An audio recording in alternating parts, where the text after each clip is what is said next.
Hi, everyone. This is Megan Mitchell with Agents of Change Social Work Test Prep. And today I'm here to bring you some exciting news and cover a topic that I often am asked about, and that is the 90-day exam waiver. So, if you are taking the exam, we're going to walk you through what this waiver is, who is eligible to apply for it, and what this will mean for you as a test taker. So, tune in and we are going to go ahead and jump right in. So, what is the 90-day exam waiver? So, when you take the exam, you are given a score sheet printed out for you that says either you passed or you failed. If you are not successful and you do not pass the exam, you have a 90-day waiting period before you can sit to take the test again, to retest. However, there is an exception to this, and that is with the 90-day exam waiver.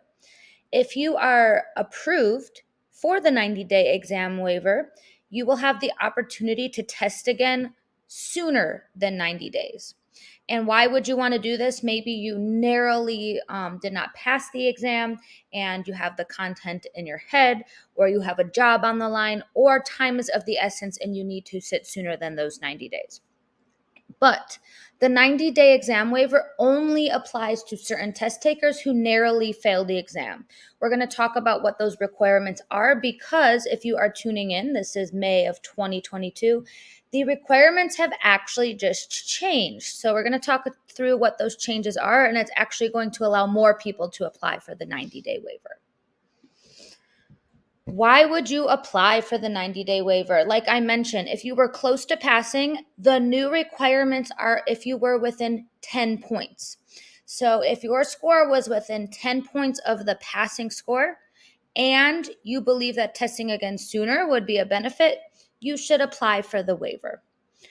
We'll talk in a minute about if you are kind of thinking about if this is the right decision for you, what it would take to make that decision. But it is an option if you are within 10 points.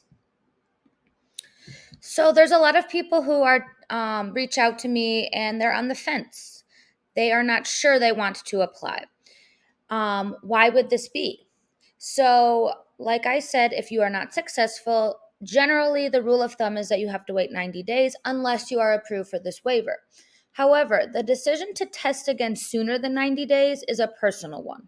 Some people are definitely like, I want to test again. I feel very confident. I was very close. That might be that you were within just a few points. And then other people are like, you know what? That was a very traumatic experience for me. I feel incredibly burnt out. I committed a lot of time to this. I'd like to wait the 90 days. So it really depends. Some people might want to test right away, and some people might be able to, given their life circumstances, while other people might prefer to take time to reset. Maybe there's a lot going on in their personal life at that time, or maybe they just want to take some time to take a step back, practice self-care, and wait the 90 days. So what I suggest to you is if you are on the fence, if you're considering this, self-reflect.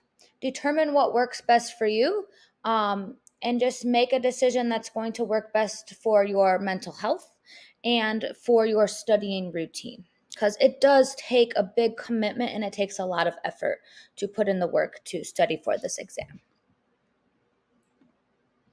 So, getting to the exciting information, who can apply for the 90-day waiver? If you failed your ASWB exam, the bachelor, master's, or clinical level by 10 or fewer. So if you were within 14, 15, you're not eligible. If you are anywhere between 1 question and 10 questions, you are eligible to apply.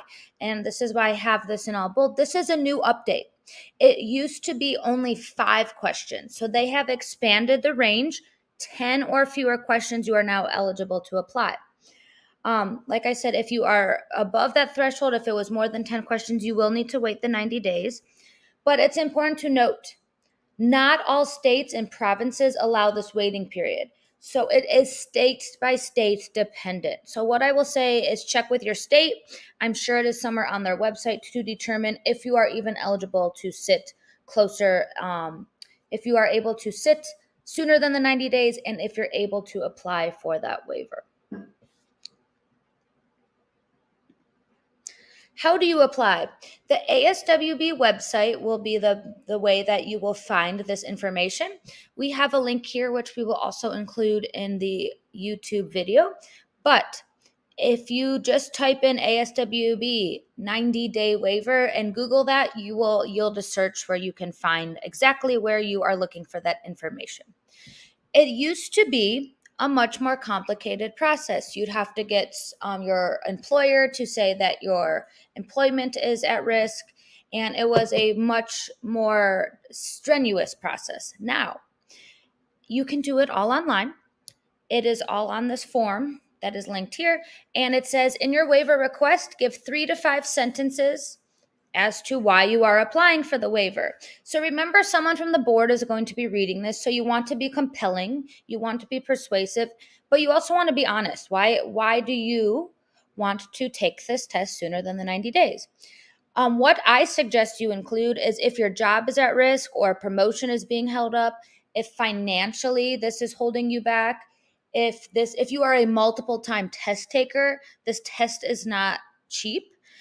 These materials are not cheap. So if it's causing you a financial burden, keep it concise but honest, right? 3 to 5 sentences. And like I said, just use your judgment as to what you want to put in that request. But I suggest being honest and really thinking and self-reflecting on why you are applying for that 90-day waiver.